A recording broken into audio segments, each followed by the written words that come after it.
Rainbow of Hope, Mr. Ikeda speaks on great figures of the world, young diarist and writer Anne Frank, illustrated by Mitsuko Motomura.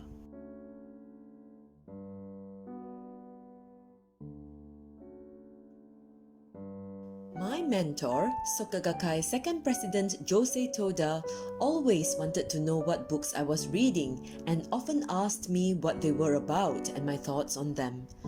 That is why I put all my energy into reading. In the process, each book I read became a precious treasure that enriched my life. Still, looking back, I wish I had read even more. That is why I hope you will try to read as many good books as you can. One of the books selected by the United Nations Educational, Scientific and Cultural Organization to include in its Memory of the World program is The Diary of a Young Girl by Anne Frank. I am sure some of you have already read it. It was first published in Dutch 68 years ago. Since then, it has been translated into some 70 languages and is read by people all around the world. Anne Frank, the author of the diary, was an active, cheerful girl who loved to read. On her 13th birthday, her father gave her a diary. She named it Kitty. When she wrote in her diary, it was like she was writing letters to her secret friend Kitty, and the diary was very dear to her. Why? Because Anne could not go outside to play nor attend school. She had to live in hiding. In that difficult situation, her diary became a source of comfort. Anne wrote in her diary while living in hiding for about 2 years. She died at the age of 15. World War II robbed Anne of school, friends, her older sister, mother, and ultimately her own young life. Nichiren Buddhism teaches, one day of life is more valuable than all the treasures of a major world system. Nothing is more precious than life. Nothing is more wonderful than to be able to freely live our lives. Anne was forced to live in concealed rooms shut off from the outside world, but she still managed to accumulate many treasures in her life. More importantly, she left a record of those treasures in her diary. Let us learn about the spirit of peace from the story of Anne's youth. Anne Frank was born on 12th of June 1929 in Frankfurt, Germany. She grew up in the same time period that I did. Anne lived happily with her parents and older sister. Her family was Jewish. Centuries ago, the Jews had struggled to establish their own country, but it was taken over by a very powerful empire. Having lost their homeland, they became scattered around the world. Wherever they went, however, they were discriminated against for who they were and suffered harsh persecution for hundreds of years. Even under such circumstances, they focused on education, raising many people who contributed to the society, such as scholars, artists, physicians, and attorneys, gaining widespread respect and recognition. Mr. Toda often used to tell us, the youth, that we should learn from the Jewish people who had refused to be defeated by centuries of suffering and mistreatment and had responded by becoming strong and capable. Unfortunately, however, discrimination cannot be easily eliminated. At the time of Anne's birth, Germany faced high unemployment as a result of its defeat in World War I. It was at this time that a political leader named Adolf Hitler appeared. He blamed the unemployment and poverty on the Jews. He took away jobs from the Jewish people in Germany, stripped them of their rights, and began arresting them, though they had done nothing wrong. These actions prompted Anne's family to leave Frankfurt and move to Amsterdam in the neighboring country of the Netherlands. At that time, Anne was just 4 years old. In September 1939, Hitler's troops invaded Poland, triggering the start of World War II.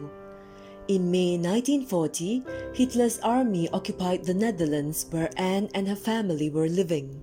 Anne's father, sensing the danger, built a small annex, a hidden living space in the building where his company was located.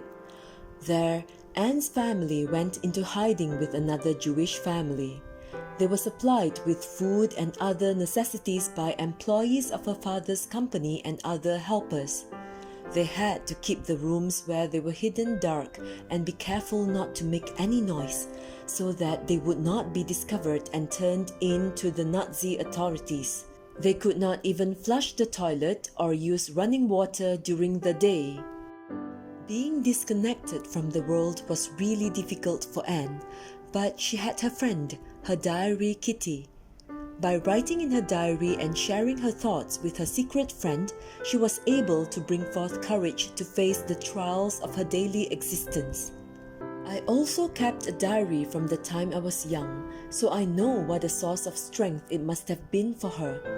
Though I was physically weak and fighting an illness, I did my best to rise above the challenges before me. No matter how difficult my day had been, writing in my diary always encouraged me and lifted my spirits. That was because it made me think of my mentor, Mr. Toda, and how I had fought my hardest as his disciple. I would share my feelings honestly and make a fresh determination to keep doing my best. I spent my youth repeating this every day. Anne wrote in her diary, "I don't want to moan and groan.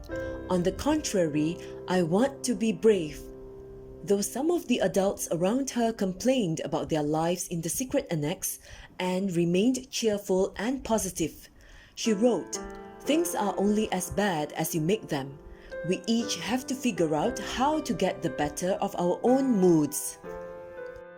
She refused to be defeated, observing, "A person who's happy will make others happy.